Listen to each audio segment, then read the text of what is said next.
Қайырлы күн, құрметті әріптестер. Сіздердің назарларыңызға жаңартылған оқу бағдарламасы бойынша қазақ тілі пәнінің 6 сыныптағы білім мазмұны туралы бейнебаянды ұсынамыз.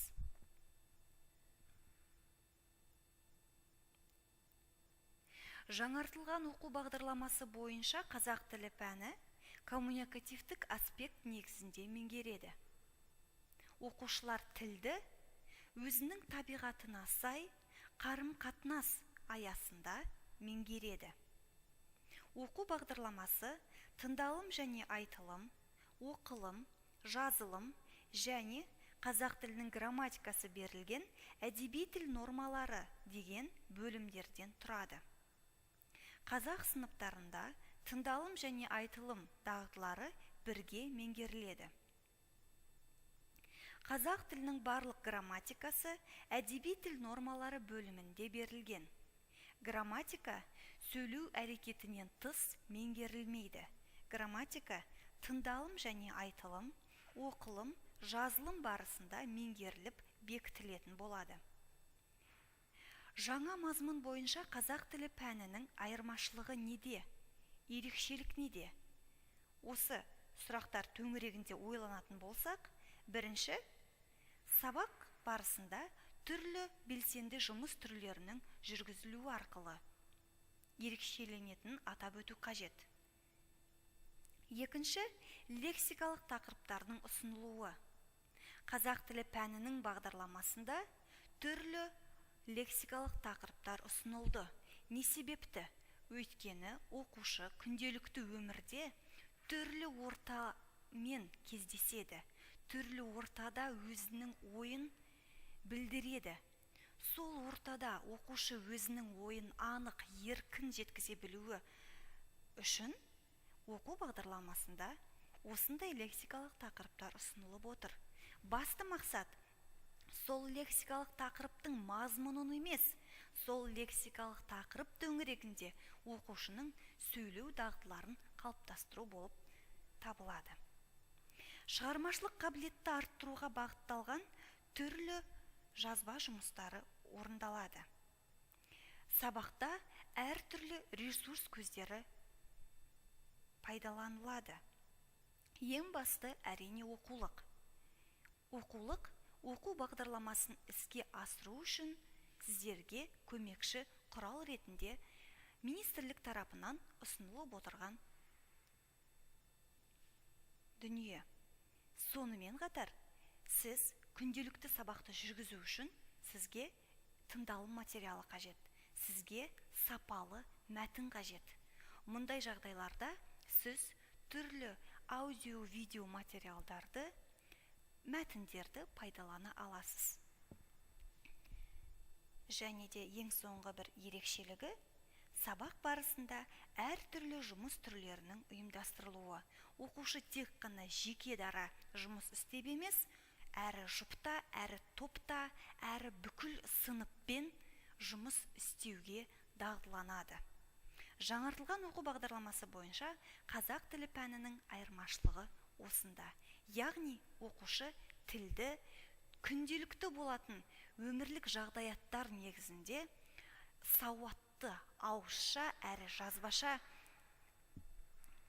түрде өз ойын еркін, анық білдіруге дағдылануы тиіс. Келесі слайдта сіздердің назарларыңызға оқу үдерісіне қатысты қажетті құжаттар туралы мәлімет берілген. Бірінші оқу бағдарламасы, ол әрине міндетті. Оқу бағдарламасын сіздер Ыбырай Алтынсарин атындағы Ұлттық ғылым академиясының сайтынан жүктеп ала аласыздар. Оқу бағдарламасы біреу. 5 сыныптан 9 сыныпқа дейінгі негізгі мектептің толық оқу бағдарламасы бір болып есептеледі. Бұл сайтта жүктелінген. Ұзақ мерзімді жоспар ол да міндетті, ол оқу бағдарламасының бір бөлімі. Ұзақ мерзімді жоспарға қарап сіздер өздеріңіздің күнтізбелік тақырыптық жоспарларыңызды жоспарлай аласыздар. Орта мерзімді жоспар бағдарлама авторлары тарапынан әдістемелік қолдау мақсатында дайындалып отырған құжат. Бұл орта мерзімді жоспар бір сыныпта меңгерілетін барлық оқу мақсаттарына қол жеткізу үшін ұсынылатын іс-әрекет түрлері, пайдалануға болатын ресурс көздері туралы ақпарат берілген құжаттың түрі болып есептеледі.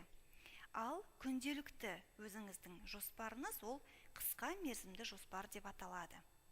Сонымен қатар 2018-2019 оқу жылында Қазақстан Республикасының жалпы білім беретін мектептерінде оқу үдерісін ұйымдастырудың ерекшеліктері туралы әдістемелік нұсқаулық хат ол да міндетті. Бағалауға да қатысты құжаттар туралы ақпарат береміз. Атап айтқанда, білім алушылардың үлгеріміне ағымдық бақылау, аралық және қорытынды аттестаттау өткізудің үлгілік қағидалары бұл міндетті. Құжат болып есептеледі. Негізгі және жалпы орта мектеп мұғалімдеріне арналған критериалды бағалау бойынша нұсқаулық бұл ұсыныс. 90-дық жиынтық бағалау спецификациясы бұл міндетті.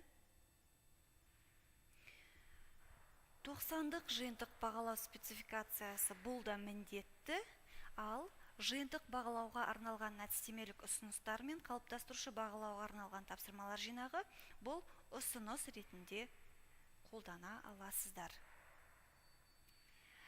Келесі слайдта сіздерге жалпы мынадай сұрақ қойылады.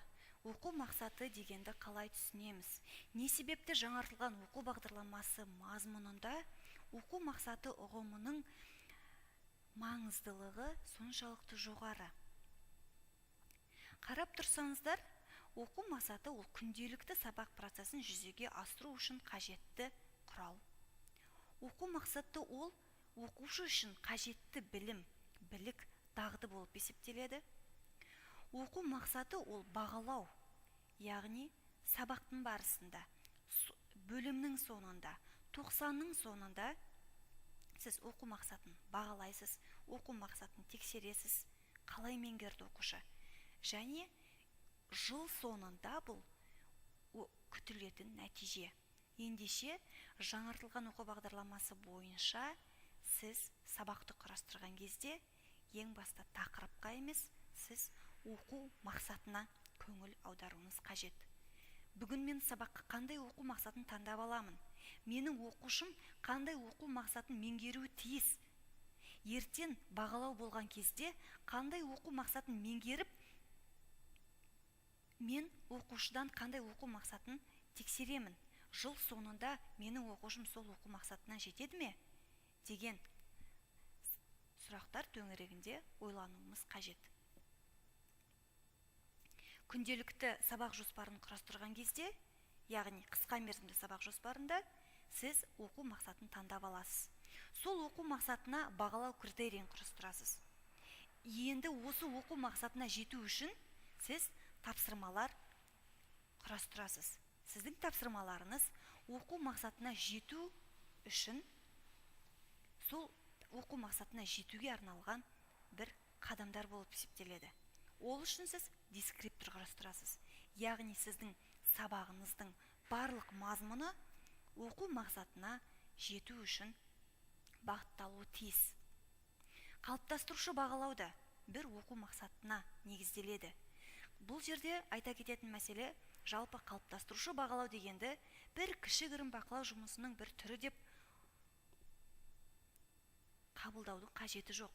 Қалыптастырушы бағалау дегеніміз мұғалім тарапынан оқушыны жалпы қалыптастыру үшін, оқушының бойында белгілі бір білік пен дағдыны қалыптастыру үшін мұғалім тарапынан оқушыға айтылған кез келген мадақтау, ескерту, кез келген берілген бір тапсырма ол қалыптастырушы бағалау деп аталатындығын ескеру қажет. Және бөлімнің соңында орындалатын бөлімдік жиынтық бағалау жұмысында да сіз нақты бір оқу мақсатына негізделіп, сол оқу мақсатын тексеру үшін тапсырма бересіз. Ендеше жаңартылған бағдарлама негізінде оқу мақсаты ұғымының терең екендігін есте сақтағандарыңыз жөн. Келесі слайдтарда сіздердің назарларыңызға 6 сыныпта тыңдалым және айтылым бөлімі бойынша меңгерілетін оқу мақсаттары берілген. Жалпы тыңдалым және айтылымның 6 оқу мақсаты бар. Атап айтқанда болжау, әртүрлі жанрдағы мәтіндерді талдау, мәтіннен ақпаратты анықтау, негізгі ойды анықтау, тыңдалым материалы бойынша жауап беру және бағалау, және сөйлеу мәдениетін дамыту. Бұл 6 оқу мақсаты жалпы барлық негізгі сыныпқа берілген. Бірақ әр сыныпта өзінің жеке оқу мақсаты болады. Сынып өскен сайын оқу мақсаттары иерархиялық қағидатпен күрделеніп отырады. Дәл солай оқылымда да. Оқылымның 7 оқу мақсаты бар.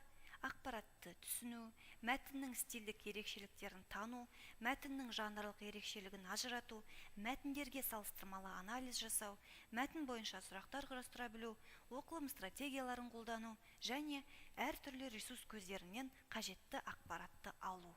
6 сыныптың өз оқу мақсаттары берілген. Дәл солай 7 жазылым бөлімінде әрі әдеби тіл нормалары бөлімінде де барлық оқу мақсаттары берілген.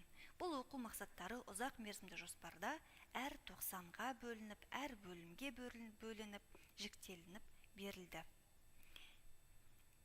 Назарларыңызға 6 сыныптың 1-90-ында меңгерілетін білім мазмұны берілген. 6 сынып 1-90. Сіздер Қазақстандағы көрікті жерлер, ұлттық және отбасылық құндылықтар және әлемнің 7 кереметі деген 3 лексикалық тақырып төңірегінде сөйлеу дағдыларыңызды қалыптастырасыздар. 1 бөлім, 2 бөлім, 3 бөлім. Әр бөлімнің өз оқу мақсаттары бар. Байқасаңыздар, бұл ұзақ мерзімді жоспардан алынып отыр. Оқу бағдарламасын ашып қараған кезде сіздер таныса аласыздар.